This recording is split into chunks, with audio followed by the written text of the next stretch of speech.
पूछेगा। Topography, topography Hindi में कहते हैं स्थलाकृति। स्थलाकृति देखिए, पृथ्वी पे अलग अलग स्थलाकृतियों का निर्माण हुआ है। कुछ हवाओं द्वारा हुआ है, कुछ पृथ्वी के नदियों द्वारा हो गया, कुछ बर्फीले क्षेत्रों द्वारा हो गया, अलग अलग जगह पे ये हुआ है। आगे बढ़े।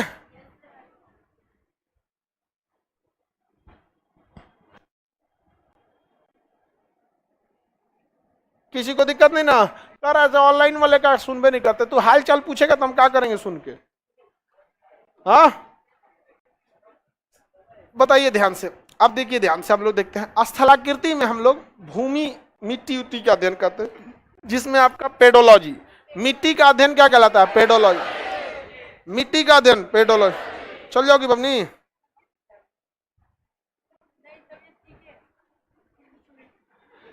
मिट्टी का अध्ययन क्या कहलाता है? पेडोलॉजी। जबकि शिक्षा का मतलब पेडागॉगी होता है, पढ़ाना कैसे है, इसका अध्ययन क्या कहलाता है? पेडागॉगी। पढ़ाने की कला क्या कहलाती है? Pedagogy, pedagogy. अब मिट्टी का अध्ययन पेडोलॉजी। तो आपको क्या पढ़ना है? Pedology, pedology. बीएड या सीटेट वगैरह देखेंगे लोग तो उसमें एग्जाम में आपको क्या कहेगा? पेडागॉगी पूछेगा कि आपको पढ़ाना कैसे है। समझ में आ रहा है कि नहीं आ रहा है? कैसे पढ़ाना है, किस चीज से कैसे समझाता है। तो अभी हम लोग देखते हैं स्थलाकृतियों के बारे में। तो हम लोग बताइए, मृदा का अध्ययन, मिट्टी का अध्ययन क्या कहलाएगा? Pedology, pedology. ये किसका अध्ययन है? मिट्टी या मृदा का। पृथ्वी पे ना मिट्टी से या चट्टानों से कई टाइप की आकृति बनी है, जिसे हम लोग उच्चावच कहते हैं। क्या कहेंगे? उच्चावच, उच्चावच। अंग्रेजी में रिलीफ, अंग्रेजी में क्या कहेंगे? रिलीफ। रिलीफ क्या कहते हैं? पृथ्वी के ऊबड़ खाबड़ आकृति को क्या कहते हैं? रिलीफ। पृथ्वी के कैसी आकृति को? ऊबड़ खाबड़, ऊबड़ खाबड़। ऊबड़ खाबड़ मतलब समझते हैं? ऊंचा नीचा, ऊंचा नीचा। जैसे हम लोग का अगर आप चेहरा ही देखिएगा थूथूर, तो ये ऊबड़ खाबड़ है। नाक उठा हुआ, माथा सपाट है, इसे आंख, ये सब अलग है।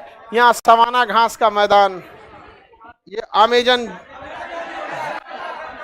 समझ में आ गया कि नहीं आ गया? आगे बढ़े। तो ये रिलीफ होता है, इसी को अंग्रेजी में क्या कहते हैं? रिलीफ। स्थलाकृति कहते हैं, अलग अलग स्थलाकृति है। तो पृथ्वी इतनी बड़ी है कि इसमें स्थलाकृति भी है ना, तो उसे 3 कैटेगरी में बांटा गया। बहुत बड़ी स्थलाकृति, मीडियम लेवल की स्थलाकृति और छोटे लेवल।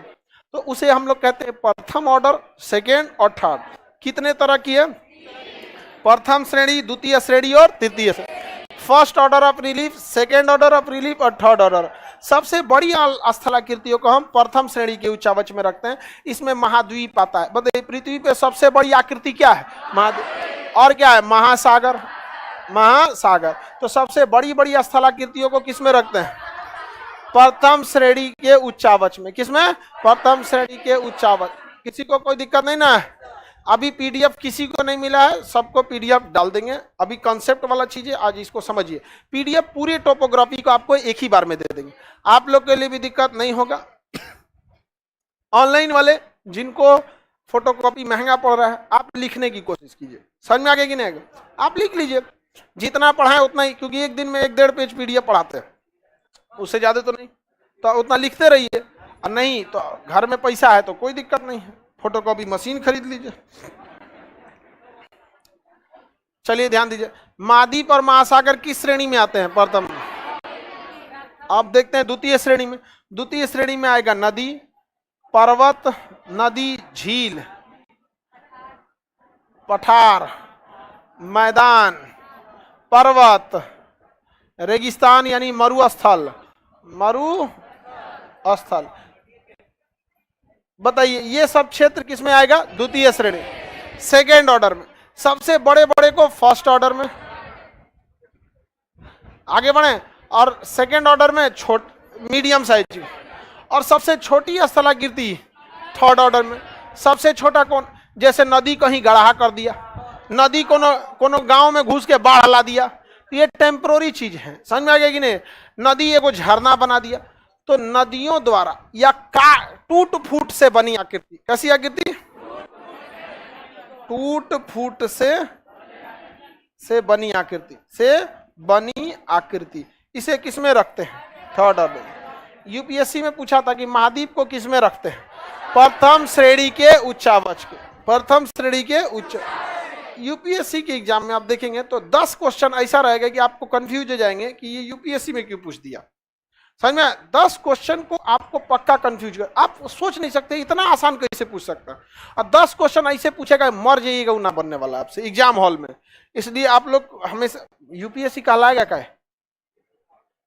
नहीं समझा? अब जैसे रेलवे में, अभी रेलवे के एग्जाम में जितना क्वेश्चन है ज्यादातर वो एनसीईआरटी में पूछ रहा है, और हम लोग पढ़ा रहे थे तो उसको एनसीईआरटी के ही हिसाब से पढ़ा देते। तो लड़का सब लिख के भेज रहा है थैंक यू थैंक यू। अरे भैया तुम्हारा नौकरी हो जाए, थैंक यू ऐसे थोड़ी चलेगा, मिठाई लाना है। हमारा कहता है थैंक यू, हम कहते हैं अंग्रेजन वाला थैंक यू नहीं, इंडियन थैंक यू। नहीं समझा? एकदम एग्जाम दे रहा है सब, एग्जाम से पहले उस नौटंकी कर रहा था, सब अलग अलग टाइप का नया नया क्वेश्चन पढ़ रहा था। भाई तुमको पढ़ना है पढ़ो, हमारा काम है हम आपको 1 से 2 बार ही समझाएंगे, बाकी सब नहीं, आप फॉलो कीजिएगा एकदम आराम से रिजल्ट हो जाएगा। तो सबका सब थैंक यू लिख के भेज रहा है सब। एक दो अभी ऑनलाइन में पढ़ रहा है, कर हम लोग का तो सुनबे नहीं करते। ऐसे कोई थैंक यू सुनेगा? हाँ, आगे बढ़ जाएं, किसी को कोई दिक्कत नहीं ना? कितने श्रेणी के उच्चावच? 3 श्रेणी के उच्चावच हो गए। आगे बढ़े। बिहार की जमीन एक मैदानी क्षेत्र है, तो कौन सी श्रेणी में? द्वितीय। हिमालय पर्वत द्वितीय। देखिए प्रथम में तो सोचना ही नहीं है, महाद्वीप महासागर खत्म, बाकी जितना बच गया द्वितीय। और तृतीय जो होता है ना, द्वितीय के टूटने से ही तृतीय बनता है, द्वितीय के टूटने से तृतीय। अब समझ में आ गया? किसी को कोई दिक्कत नहीं?